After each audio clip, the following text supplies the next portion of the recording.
Et nous voici pour le montage du Perun Hog. Avant de pouvoir installer cette ETU, il va falloir séparer le upper du lower. Donc ça c'est avec un bouton ici. Ensuite on désolidarise la gearbox, il faut l'enlever bien sûr. Donc moi j'ai dû ici enlever ces 3 vis pour écarter un petit peu le corps là derrière. Et puis pouvoir extraire la gearbox V3. On aura besoin également d'accéder ici au chariot de queue de détente. Et c'est par ça qu'on va commencer. Parce qu'ici, il va falloir se défaire de la tringlerie. Donc, il y a 4 vis, je ne sais pas vraiment comment c'est fait. On va découvrir ensemble. Apparemment, il y a des plongeurs, donc attention à ne pas les perdre. Il y a des ressorts également.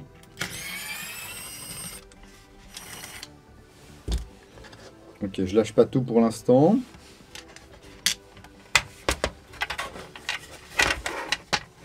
Je vous avoue que je sais pas trop comment enlever ce truc là. Oh là là, c'est maintenu par des vis. Ok. Est-ce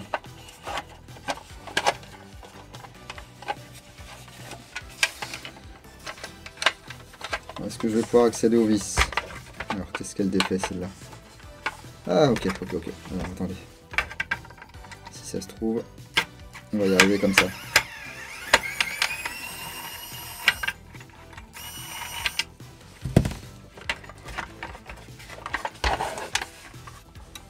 Comment c'est vissé ça? Ok, une vis en moins.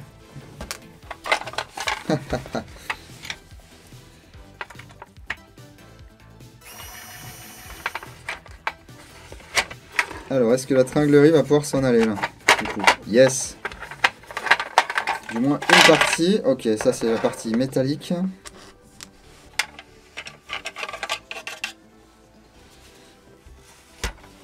Et là, on va pouvoir sortir ça et enlever la partie plastique. Hop là, allez. Voilà, les vis arrière.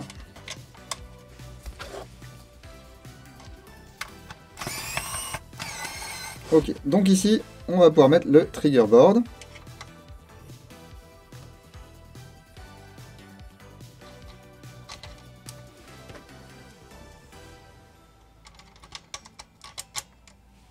Voilà, comme ceci.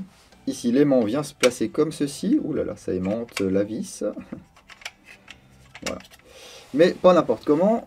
Vous voyez, il y a un repère ici, noir. Une petite flèche là. Eh bien, il faut mettre la pièce en face. Il y a 2 petites vis ici pour serrer. Perun nous conseille de mettre une petite goutte de cyanolite. Donc c'est ce que je vais faire également. Je suis bien en face.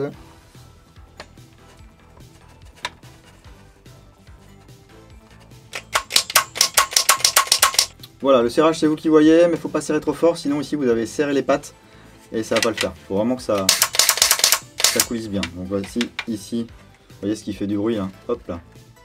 Ici on a normalement le semi et là la position full. Ensuite on va connecter le câble.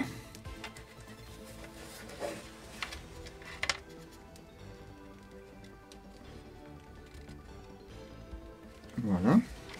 Et il faut le faire glisser vers l'arrière. Hop là.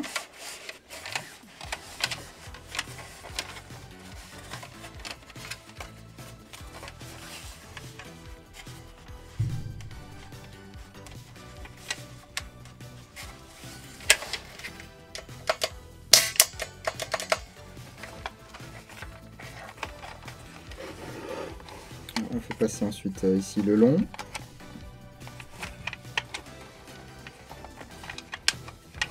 Voilà, donc dans l'idéal, il faut qu'il passe comme ceci.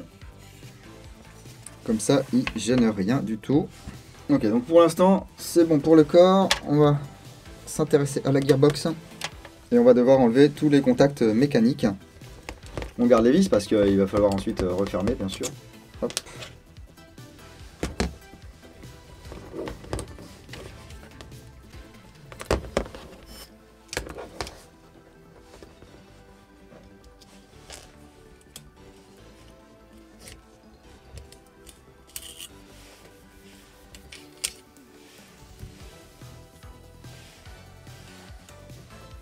Des fois ça frotte un peu sur cette vis. On va voir si c'est pas le cas ici. Bon, ça frottait un tout petit peu, mais sans plus. Je pense pas que c'est ça qui gênait. On va également enlever ici le cache. Oh la vache, c'est des bushings en plastique et tout. On est vraiment sur du très très bas de gamme là, sur cette réplique. Enfin sur de la copie pur jus Marui en fait, mais en moins qualitatif. Parce que je pense que sur les Marui du début des années 2000, hein, c'était encore des bushings en plastique. Si vous faites de la haute cadence et tout, c'est peut-être pas forcément une bonne idée de garder ça. Alors on va pouvoir ouvrir. Doucement, voilà.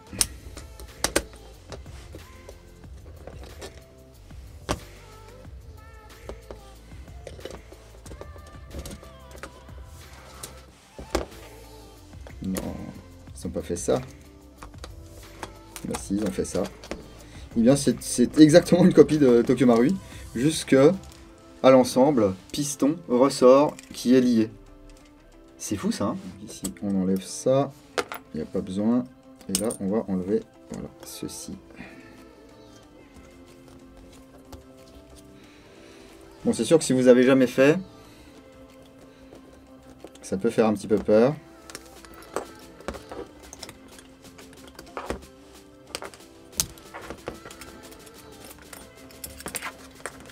Voilà, toute cette partie. Hop, on va même ici ôter les cosses moteurs si on peut. J'espère qu'elles sont pas soudées dessus. J'ai bien peur que si, on va regarder. Le cut-off, il n'y en a plus besoin. On va juste garder la vis.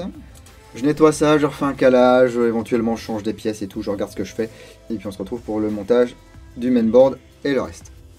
Ok, donc on va ensuite installer ici la carte principale, hein, la mainboard. L'idée c'est qu'il n'y ait vraiment pas de jeu.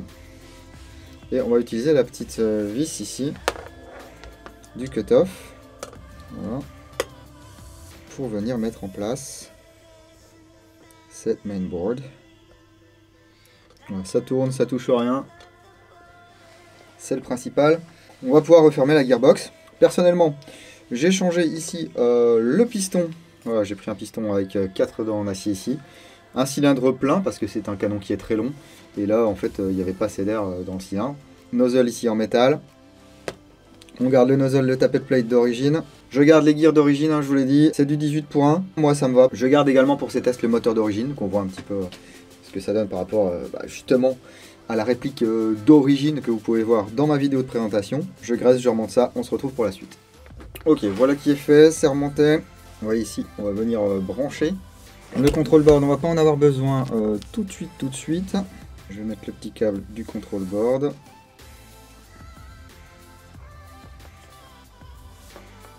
Voilà. Ah bah j'ai oublié de câbler le moteur. Oh les gars. Faut me le dire. Ça manque de passage de câble. Hein.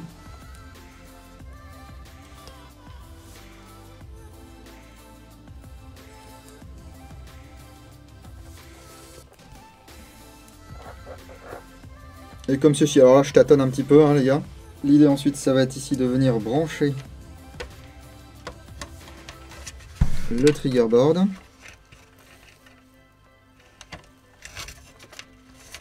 Alors soit ça passe, soit vous le débranchez de l'autre côté.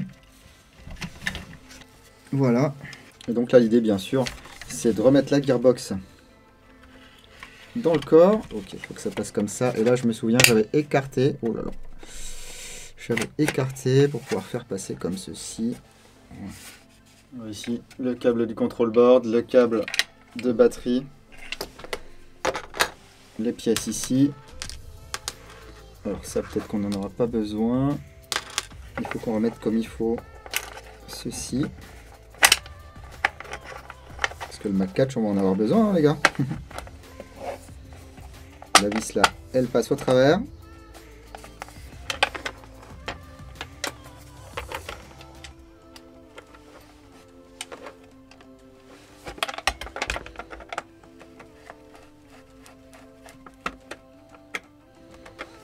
Et d'une. Ok. Ensuite ici, on va faire passer les différents câbles. Alors ça va passer comme ça. Ok, donc ça va comme ça. Et le control board va venir se visser ici. Donc, soit avec les vis d'origine, soit avec les deux vis fournies. C'est sport les gars. Hein. Je vais en visser une un tout petit peu juste pour Voilà, maintenir la plaque. Ok. Le control board ici avec son petit bouton. Clic, clic. Je pense que je vais garder les vis d'origine. Hein. Il n'y a pas de raison. Alors, on va le brancher ici. Enfin, du moins, on va tenter. On va y aller tout doucement.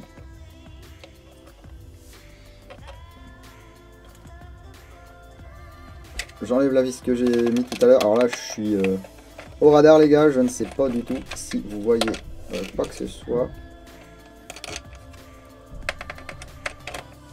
Je vis. Je fais confiance en ma caméra, mais on va peut-être pas faire des miracles non plus. Voilà, on serre pas trop fort. Super. Alors là, j'espère que ça va fonctionner. On va remettre les vis ici. Je vais m'amuser à l'éditer celle-là, les gars, je vous le dis. Hein. Vous pouvez lâcher un like pour le boulot et pour le temps que j'y passe sur celle-là. Ok, j'en profite pour remettre le caoutchouc de ce côté-là. Voilà. C'est pas que je l'avais enlevé, c'est qu'il avait sauté. Je vais essayer de mettre le chargeur également, parce qu'il faut surtout pas que ça bloque ici. Super. J'ai fait un petit peu de nettoyage et il va falloir désormais calibrer la queue de détente. Pour ceci, on branche une batterie.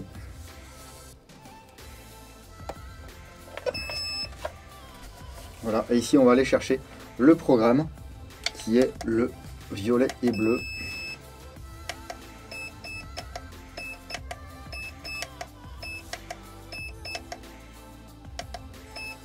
Voilà, violet bleu.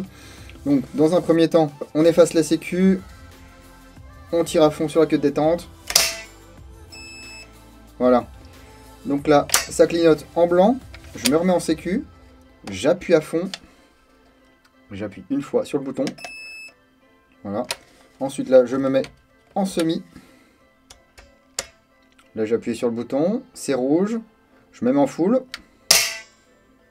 J'appuie sur le bouton. C'est vert, ça valide et c'est calibré. Normalement, je devrais avoir du semi en semi et du full en full. Allez, on retourne sur la vidéo de présentation du Perun Hog pour la fin de la vidéo. Moi, j'en ai fini pour ici. Si vous avez des questions, n'hésitez pas à les poser dans les commentaires de la vidéo. Et bien sûr, à lâcher un gros like, à vous abonner si ça vous a plu. Et puis, tout est quanti. Lisez la description, ça va plus vite. Merci.